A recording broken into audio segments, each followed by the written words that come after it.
Pakistan stock data channel में खुशामदीद। उम्मीद है आप खैरियत से होंगे। तो देखते हैं मार्केट का कैपमैन एनालिसिस। देखें, आप लोगों में से जो हमें बड़े अरसे से फॉलो कर रहे हैं वो जानते हैं कि हम बैंक्स में इन्वेस्टमेंट नहीं करते और ना ही उसका एनालिसिस करते हैं। फिर स्टॉक मार्केट का एक सेक्टर ये है investment banks, investment companies and securities वगैरह। इसमें भी हमारा ख्याल यही था कि ज़्यादातर कंपनियां वही हैं जो आगे इंटरेस्ट बेस्ड इन्वेस्टमेंट्स करती हैं। इन्वेस्टमेंट बैंक्स हैं, वो लोन देते हैं और उसी की इनकम पे वो गुजारा करते हैं, और ज़्यादातर शायद ऐसी ही हैं। तो हमने इस सेक्टर को कभी नहीं देखा, लेकिन एक भाई ने दाऊद हरकुलिस का एनालिसिस करने के लिए कहा था, तो हमने उसको फिर भी चेकआउट किया। तो फिर हमें पता लगा कि वो तो एंग्रो की पेरेंट कंपनी है, यानी कि वो एक ऐसी इन्वेस्टमेंट कंपनी है जो दूसरी कंपनीज में इन्वेस्ट करती है। तो फिर हमने ये सोचा कि इस सेक्टर में फिर शायद और भी ऐसी कंपनीज हों जो इंटरेस्ट बेस्ड इन्वेस्टमेंट्स नहीं करती, दूसरी कंपनीज में इन्वेस्टमेंट्स करती हैं, तो उनके बारे में थोड़ा देखना चाहिए। बहुत तफसील से हर कंपनी का तो जायजा नहीं लिया, लेकिन इनमें से एक और कंपनी हमें आइडेंटिफाई हुई है जिसके बारे में हम बात कर लेते हैं, आरिफ हबीब लिमिटेड। देखें, बैंकों में कुछ ना कुछ इन्वेस्टमेंट तो हर कंपनी करती है, तो अगर थोड़ी बहुत इन्वेस्टमेंट इनकी भी हुई दैट इज ओके, बशर्ते के ज्यादा इन्वेस्टमेंट इनकी दूसरी कंपनीज या दूसरे बिजनेसेस में हो तो फिर हम इसको कंसिडर कर सकते हैं अपने लिए। आप तो जिस मर्जी कंपनी को कंसिडर करें, आपको हमारी तरफ से कोई इसमें नहीं है, ये हर एक का अपना फैसला होता है। लेकिन हम तो प्राइमरीली अपनी कंसिडरेशन के लिए देखते हैं ना, और फिर वही आपके साथ शेयर कर लेते हैं अगर हमें कोई सही लगे तो DAWH के बारे में तो हम डिस्कशन कर चुके हैं, लेकिन इनका एनुअल रिजल्ट आने वाला है, और जब इनके एनुअल फाइनेंशियल्स आएंगे तब हम इनके एनुअल रिपोर्ट का जायजा एक दफ़ा लेंगे ताकि इस कंपनी के बारे में थोड़ी बेहतर जानकारी हासिल की जा सके। लेकिन फॉर द टाइम बीइंग हम आरिफ हबीब लिमिटेड को देखते हैं। ये प्राइमरीली जो आरिफ हबीब लिमिटेड का जो ब्रोकरेज कंपनी है, जिनके पास आप अकाउंट खोल के ट्रेडिंग वगैरह करते हैं। और भी कंपनीज होंगी ऐसी जैसे AKD वगैरह और डिफरेंट होंगी, लेकिन अभी हम सरसरी जायजे में हमें यही थोड़ी बेहतर लगी, तो अभी हम सिर्फ इसी पे बात करेंगे। आगे बढ़ने से पहले बताते चलें, हम कोई बाय सेल कॉल नहीं देते, सिर्फ फंडामेंटल एनालिसिस करते हैं। फैसला सबने खुद करना है, क्योंकि मुनाफे में मौज अपनी अपनी और नुकसान में दौड़ अपनी अपनी। अभी कुछ दिनों पहले इनके हाफ ईयरली अकाउंट्स आए, लेकिन कंपनी को समझने के लिए हम इनका बेसिकली जो एनुअल अकाउंट्स थे जो जून 23 के बाद आए, हम पहले वहां से इंफॉर्मेशन कलेक्ट करके देखते हैं। कंपनी के बारे में बेहतर इंफॉर्मेशन वहां से मिलेगी, इजाफी इंफॉर्मेशन। और जब हमने बैलेंस शीट और प्रॉफिट एंड लॉस को देखना होगा तो फिर हम इसके लेटेस्ट अकाउंट्स को देखेंगे।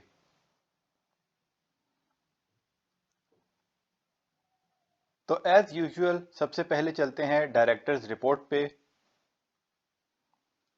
पहले तो जनरल कंट्री की इकोनॉमिक परफॉर्मेंस का जिक्र किया, जो आप सबको पता ही है। फिर क्योंकि एक ब्रोकरेज कंपनी है तो इसकी परफॉर्मेंस स्टॉक मार्केट से लिंक्ड होती है, तो यहाँ पे स्टॉक मार्केट की परफॉर्मेंस का जिक्र किया, यानी जून 23 तक वो नीचे नीचे ही रहा।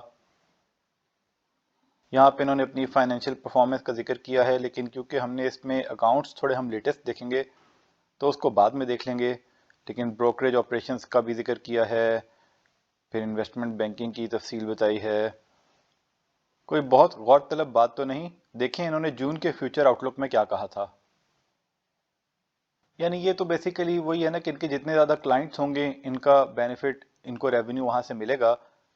इनके रेवेन्यू में कंपनीज की परफॉर्मेंस या स्टॉक मार्केट की परफॉर्मेंस इतनी मैटर नहीं करेगी, वॉल्यूम्स लगने चाहिए चाहे नीचे के हों, क्योंकि ये तो इनका मेजर पोर्शन ऑफ रेवेन्यू तो कमीशन वगैरह से भी आता है ना। फिर यहाँ पे इन्होंने लिखा हुआ है कि इन्होंने खुद से कुछ इक्विटी और प्रॉपर्टी में भी इन्वेस्टमेंट की हुई है, उसकी तफसील बाद में देखते हैं। अगर 5 साल की परफॉर्मेंस देखें तो रेवेन्यू थोड़ा ऊपर की तरफ ही हैं, 22 में थोड़े कम हो गए थे लेकिन 23 में फिर ऊपर हुए हैं। प्रॉफिट आफ्टर टैक्स 21 में काफ़ी ज़्यादा था, 22 में कम हुआ और 23 में अच्छा नहीं रहा। ये देखें अर्निंग पर शेयर 21 में 31 रुपये तक थी, फिर 22 में 12 रुपये और 23 में 3 रुपये। अब 24 में क्या चल रही है वो आगे देखेंगे। और डिविडेंड, कैश पर डिविडेंड जब 32 रुपये थी तो 10 रुपये का डिविडेंड दिया, जब 12 थी तो 6 रुपए का दिया और 2.80 में से 2.5 रुपए का डिविडेंड दिया। यानी कि आप ये समझ लें कि 10 रुपए की अर्निंग हुई तो 50% डिविडेंड दे सकते हैं, लेकिन अर्निंग थोड़ी ज़्यादा हुई तो थोड़ा सा उसकी रेशो को कम कर सकते हैं, लेकिन फिर भी कुछ ना कुछ डिविडेंड देते हैं, तो ये एक अच्छी बात है। अब हम ऐसा करते हैं, हम फाइनेंशियल्स पे चलते हैं और फाइनेंशियल्स के लिए हम इनकी हाफ ईयरली रिपोर्ट देखते हैं जो अभी दिसंबर 2023 के बाद जो इन्होंने पब्लिश की है। अब बैलेंस शीट को देखें तो इसमें पहले हम करंट रेशो देख लेते हैं। करंट एसेट्स हैं तकरीबन 7 बिलियन के और करंट लायबिलिटीज़ हैं 3.3 बिलियन, तो वो तो बहुत अच्छा है। अगर इक्विटी को देखें, इक्विटी है जी इनकी 5.8 बिलियन, जिसमें से अनअप्रोप्रिएटेड प्रॉफिट्स 5.1 बिलियन हैं, जो कि कैश अच्छा खासा है। पर वो देख लेते हैं कि 5804 मिलियन भी इनको आप कह सकते हैं। और इनके शेयर्स कितने हैं? इनके शेयर्स हैं जी 65.3 मिलियन। तो बुक वैल्यू तो तकरीबन 90 बन रही है, तो बुक वैल्यू तो काफ़ी अच्छी है। यानी कि इनके पास काफ़ी रीजनेबल रिजर्व्स पड़े हैं और करंट रेशियो भी इतनी अच्छी है कि मूड बने तो ज़्यादा डिविडेंड भी दे दें, और ये भी हो सकता है कि परफॉर्मेंस कम हो तो फिर भी डिविडेंड दे दें। लेकिन आमतौर पे आरिफ हबीब या इस किस्म के ब्रोकरेज हाउसेज से हम नहीं एक्सपेक्ट करते कि वो एक्स्ट्रा डिविडेंड देंगे। वो अपनी जेबों में ही रखेंगे, वो अपनी कंपनी की वैल्यू बढ़ाते रहेंगे। उनको इस चीज़ से खुशी मिलेगी कि उनकी कंपनी मजबूत ज़्यादा हो, उसके पास फालतू कैश हो। बहरहाल एसेट्स में देखें तो कुछ तो ये प्रॉपर्टीज़ हैं इनकी अपनी, फिर ये लॉन्ग टर्म इन्वेस्टमेंट हैं, इसको देखने की ज़रूरत है, हम इसको देखते हैं। अभी इन्वेस्टमेंट प्रॉपर्टी है, इसको देख लेते हैं, और फिर शॉर्ट टर्म इन्वेस्टमेंट्स हैं, इनको देख लेते हैं। तो यहाँ से पता लगेगा कि कहाँ कहाँ पे इन्होंने इन्वेस्टमेंट्स की हुई हैं। अब सबसे पहले हम जाते हैं, देखिए प्रॉपर्टी एंड इक्विपमेंट और राइट ऑफ यूज एसेट तो देखने की जरूरत नहीं है, तो इनके ऑफिस बिल्डिंग वगैरह ये वो होंगी। जो इन्वेस्टमेंट्स हैं उनको देखते हैं, नोट 5 पे जाते हैं पहले। अच्छा जी, नोट 5 में हम गए, इन्वेस्टमेंट इन सब्सिडरीज, एक है जी रायान कमोडिटीज, और फिर है जी इन्वेस्टमेंट इन अदर एंटिटीज। जो रायान कमोडिटीज हैं वो हमारे ख्याल में जो इनकी जो पाकिस्तान मर्केंटाइल एक्सचेंज की जो कंपनी है उसका नाम है, तो वो तो थोड़ी सी इन्वेस्टमेंट है लेकिन वो भी सही है, वो ब्रोकरेज, वहाँ पे भी ब्रोकरेज वगैरह ही चलती है। और इन्वेस्टमेंट इन अदर एंटिटीज अगर देखें 5.1 में जाके, तो 1.2 बिलियन में जो इनकी है ISC tower REIT management company में है 21 मिलियन। ये छोटे छोटे नहीं देखते, बड़े देखते हैं। ये है नया Nazimabad apartments REIT 426 million, Rahat residency REIT 627 million, signature residency 133। इसका मतलब है इन्होंने फालतू पैसे से मैक्सिमम इन्वेस्टमेंट प्रॉपर्टी में की हुई है, तो ये एक अच्छी बात है। इंटरेस्ट बेस्ड इन्वेस्टमेंट नहीं की हुई, प्रॉपर्टी में इन्वेस्टमेंट की हुई है, जिससे या तो प्रॉपर्टी सेल से इनकम आएगी या रेंटल इनकम भी आ सकती है। तो ये एक बहुत अच्छी बात है जो हमें यहाँ पे नजर आई। उसके बाद है जी इन्वेस्टमेंट प्रॉपर्टी नोट नंबर 6। ये है open plots of land, office, residential flats under construction. तो ये भी काम ये लोग कर रहे हैं, ये भी अच्छी खासी अमाउंट है 443 मिलियन, ये भी अच्छी बात है। लेकिन प्रॉपर्टी इन्वेस्टमेंट का आपको बेनिफिट बहुत जल्दी जल्दी नहीं मिलता, तो ये लॉन्ग टर्म के हिसाब में एक अच्छी स्ट्रेटजी है और ये इस कंपनी को लॉन्ग टर्म में अच्छा फायदा दे सकती है। उसके बाद है जी शॉर्ट टर्म इन्वेस्टमेंट, ये भी देख लेते हैं, ये देख लेते हैं, इंपॉर्टेंट है, 3.4 बिलियन की, नोट नंबर 7। अच्छा जी, quoted equity securities, quoted debt securities, unquoted debt securities. यानी कि डेट सिक्योरिटीज जो इंटरेस्ट बेस्ड होंगी सिर्फ 168 मिलियन है, तो बहुत ही कम अमाउंट है। मेजर इन्होंने इन्वेस्टमेंट प्रॉपर्टीज में की हुई है। तो अगर इस कंपनी की परफॉर्मेंस हमें आगे अच्छी लगी तो हम इसको जरूर कंसिडर कर सकते हैं। ये कोई इंटरेस्ट बेस्ड इन्वेस्टमेंट कंपनी नहीं है, या इसका मेजर रेवेन्यू वहां से नहीं आता। कोटेड इक्विटी सिक्योरिटीज की अगर बात करें 7.1 में आ रही हैं। यहाँ पे इन्होंने इसकी तफसील नहीं लिखी। हमारे ख्याल में ये ब्रोकरेज हाउसेज भी, आपको पता है ना, फिपी लिपी डेटा में आप देखते हैं कि ब्रोकर्स ने बाइंग और सेलिंग की, तो ये खुद भी बाइंग सेलिंग इस कैश से करते रहते हैं। तो ये वो इन्वेस्टमेंट है यस, इसमें ये लोग ऐसा हो सकता है कि जिन शेयर्स में इन्वेस्ट करते हैं उसमें कुछ बैंक्स भी शामिल हों, लेकिन वही बात है कि सिर्फ बैंक्स में तो नहीं करते होंगे, और 100% इंटरेस्ट की अवॉइडेंस तो इस दुनिया में शायद पॉसिबल ना हो। अब अगर इनके प्रॉफिट एंड लॉस को देखें, यहां से भी और तफसील पता लगेगी कि इनका असल में रेवेन्यू कहां से आता है। तो ये है ऑपरेटिंग रेवेन्यू, 17 पे पहले जाते हैं। तो देखें, सबसे पहले तो है इनका इक्विटी ब्रोकरेज रेवेन्यू, यानी कि जो हम डेली बेसिस पे ट्रेडिंग करते हैं तो इनका जो कमीशन वहां से आता है। फिर है इंटर बैंक ब्रोकरेज रेवेन्यू, तो इसका भी ताल्लुक कुछ ब्रोकरेज से ही लग रहा है कि वहां पे जो पैसा आना जाना है उसके, ये उसका रेवेन्यू है। एग्जैक्ट हमें वैसे नहीं पता, लेकिन फिर भी इतनी बड़ी अमाउंट नहीं है। Advisory and consultancy fee, that is fine as well. फिर मार्कअप ऑन मार्जिन फाइनेंसिंग, वो थोड़ी सी है बिल्कुल। फिर है जी dividend income on investment in equity securities, तो ये भी बिल्कुल ठीक है, इक्विटी सिक्योरिटीज का डिविडेंड है।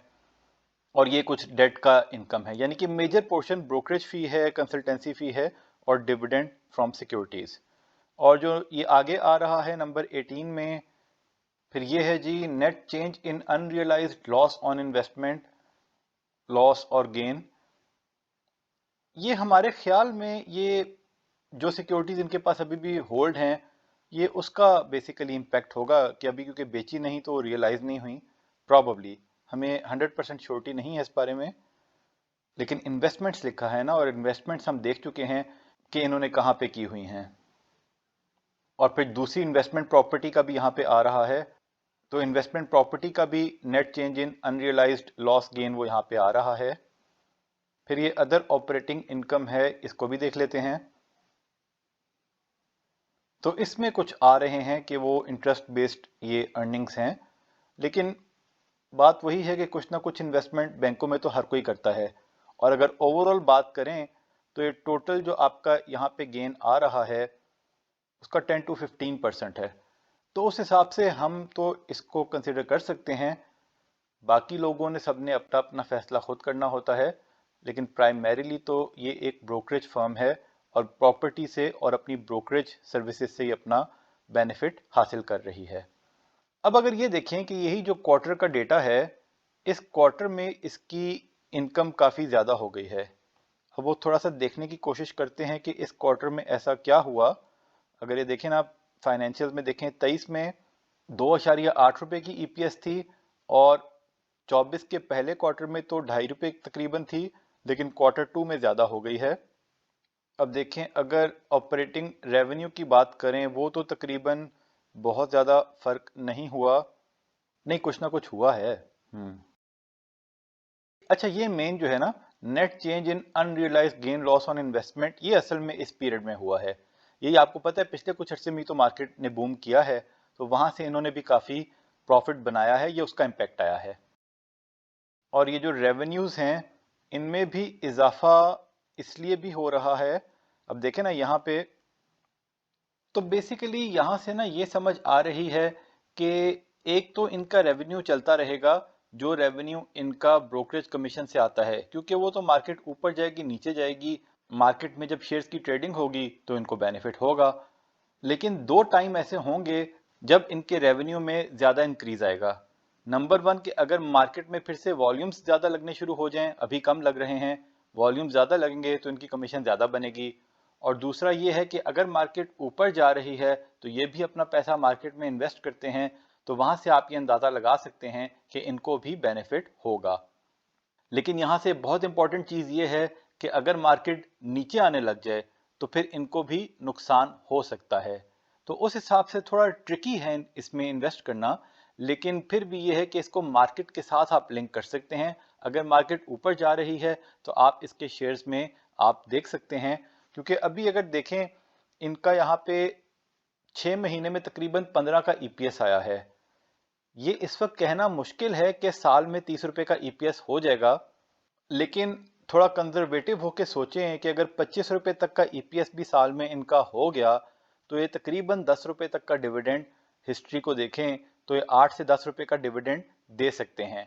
और अगर इन्होंने ऐसा किया तो इनकी डिविडेंड यील्ड जो है 15 से 20% तक हो सकती है। लेकिन अगर मार्केट ने परफॉर्म किया तो हो सकता है ये शेयर कैपिटल गेन भी दे, क्योंकि आमतौर पे इनमें फिर वो वॉल्यूम्स खुद भी लगा देते हैं, अपनी कंपनी के शेयर्स खुद भी खरीद लेते हैं।